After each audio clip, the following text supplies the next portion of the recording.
You know, this weekend we have such beautiful, beautiful readings. Our gospel today is the Good Shepherd parable. And every year on the fourth Sunday of Easter, it's always remembered as Good Shepherd Sunday. I am the Good Shepherd, says the Lord. I know my sheep, and mine know me. And then that beautiful second reading from the book of John, which tells us beautifully, see what love the Father has bestowed upon us in calling us the children of God, yet so we are. And then the first reading from the Acts of the Apostles reminds us that there is no salvation outside of Jesus Christ, because Jesus gathers us together with the comfort of these beautiful readings, and we're reminded of that reality as well, that there is no salvation outside of Jesus Christ, the Savior. This past week, as you know, on Monday, we celebrated Patriots' Day. And Patriots' Day is a big thing in Boston, one, because of the Boston Marathon, which is a joyful day, and it attracts a lot of people into the city. And it's a joyful time in the city of Boston. At the same time, as joyful as that day is, we always remember that terrible, terrible tragedy of terrorism that occurred 11 years ago in 2013 when Boston was attacked at the finish line. Tragedy, terrible story where lives were lost, people were permanently injured, and people that were there, maybe you were there, saw that. In no way can that be walked away from. And every year around this time, I take the time to watch a movie that's called Patriots' Day, starring Mark Wahlberg. Perhaps you've seen it. It's a great movie, and if you haven't seen it, I suggest you watch it at some point. And I don't watch this movie to be reminded of the terrible things that happened that day, the terrible act of violence that those men brought into Boston. And I don't watch it to be reminded of the pain and the suffering that people experienced, the lives that were lost.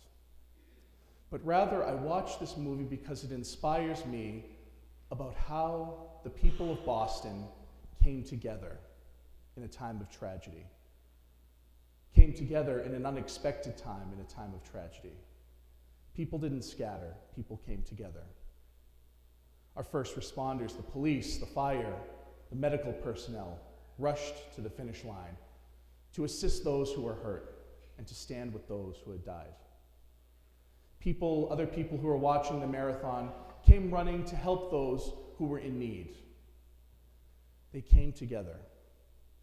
And that's a perfect example of what being a good shepherd means in our lives. Jesus is the good shepherd, but we are also called to be the good shepherd. Now, please God, perhaps you were there, but hopefully most of us won't have to experience something so cruel as that day. But every day, there are situations in our lives when we can choose to be the good shepherd or not. We can choose to bring people together, or we can choose to scatter.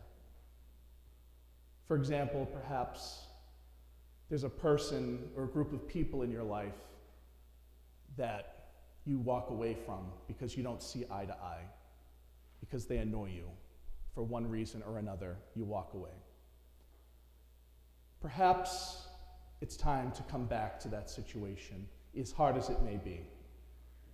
You know, we're finishing this week with our message series, New Beginnings. And we've talked about new beginnings within ourselves in this Easter season, new beginnings with our Lord and Savior, Jesus Christ. So this week, let's think about new beginnings with others in our life. Let us bring people together, not scatter them. Maybe it's a family member that you've stopped speaking to for one reason or another. Do we need to be the bigger person in those situations and bring our families together, bring our friends back together, as hard as it may be? So I think when we talk about a new beginning, new beginnings this week are new beginnings with how we interact with others who are in our lives or perhaps have left our lives.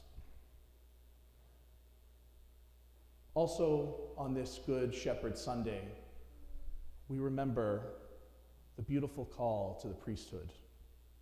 Priests are called to be shepherds of their flock, their people. And so I encourage you to continue to pray for vocations to the priesthood, especially this weekend.